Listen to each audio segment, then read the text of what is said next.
राधा आत्मा को कहते हैं और स्वामी परमात्मा को।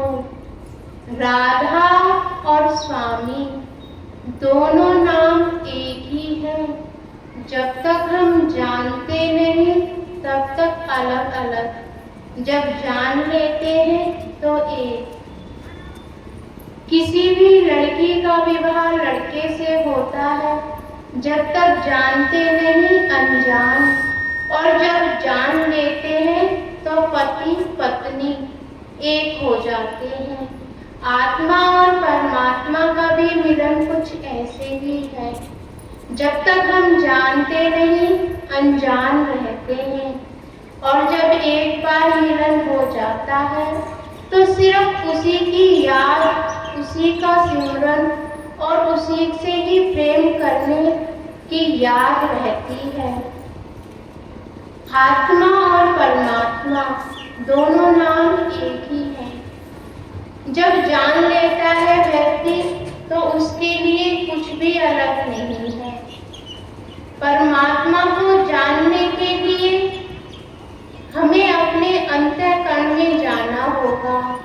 सब कुछ जानने के लिए हमें बाहर जाना होगा, और उस एक को जानने के लिए हमें अपने भीतर जाना होगा। जितनी भी सांसारिक जानकारी है वो सब हमें बाहर से मिलती है। जो भी बाहर की चीजें हैं वो बाहर से मिलती है, और जो अंदर की चीज जाननी है, जब तक हम अंदर जाएंगे नहीं तब तक हम उसे जानेंगे कैसे और पहचानेंगे कैसे। इंसान की मृत्यु पल पल हम जन्मदिन मनाते हैं। हम सोचते हैं एक जन्म दिवस गया और खुशी मनाते हैं, दूसरा जन्मदिन गया और खुशी मनाते हैं, तीसरा चौथा पांचवा जन्मदिन सब खुशियों के जन्मदिन मनाते हैं। परंतु जिस दिन से जन्म हुआ है, जिस भी जीव का जिस दिन जन्म हुआ है, मरण उसी दिन निर्धारित हो गया है, और पल पल हम मौत की तरफ बढ़ते हैं। एक दिन गया तो जीवन का एक दिन हमारा व्यतीत हो गया, तो हम मौत की तरफ ही तो बढ़ रहे हैं। एक साल पीछे गया, 2 साल, 3 साल, 4 साल, 5, 6, 7 और 10 साल, तो हम ये कहाँ जा रहे हैं?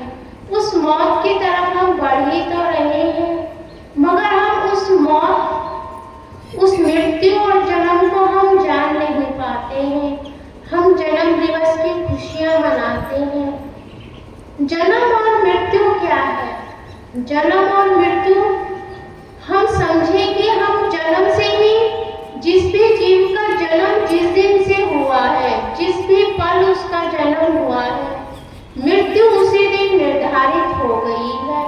सिर्फ उस समय अवधि का हमें पता नहीं है कि परमात्मा ने हमारे कर्मों के आधार पर हमें कितना जीवन दिया है। जब मनुष्य के जीवन में खुशियां होती हैं, पति पत्नी बच्चे सास ससुर, जब सभी कुछ अच्छा होता है, तो हम परमात्मा से कभी नहीं पूछते कि परमात्मा तुमने हमें इतना सुख क्यों दिया है, इतना अच्छी बच्ची हमें क्यों दी है, इतने हम खुश क्यों हैं।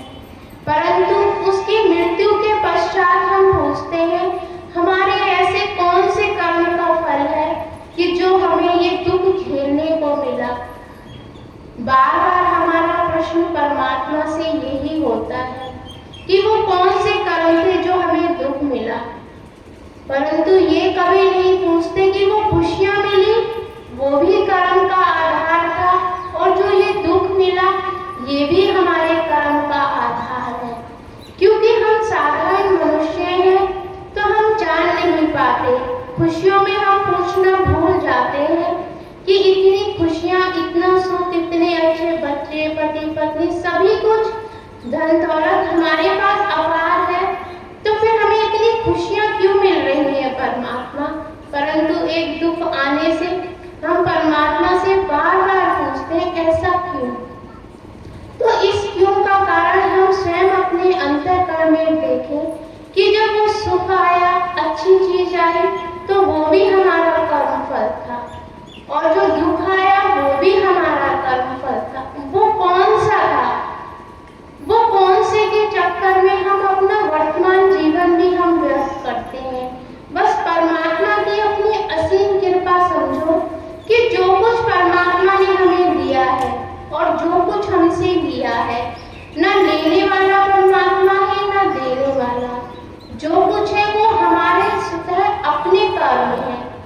लेने के हकदार भी हम स्वयं हैं और देने के हकदार भी हम स्वयं हैं।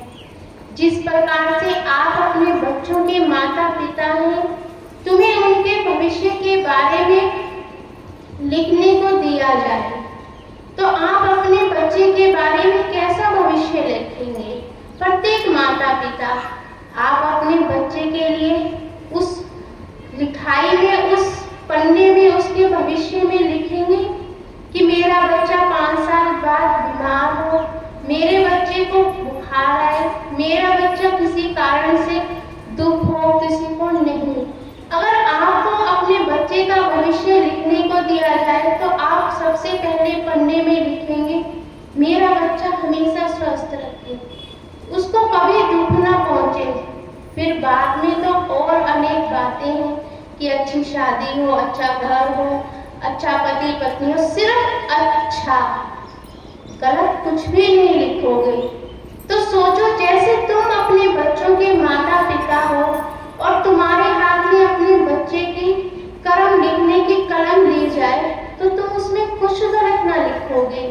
तो इसी प्रकार से हम सभी के माता पिता हमारे परमात्मा है, तो वो हमारे लिए बुरा कैसे लिख सकते हैं?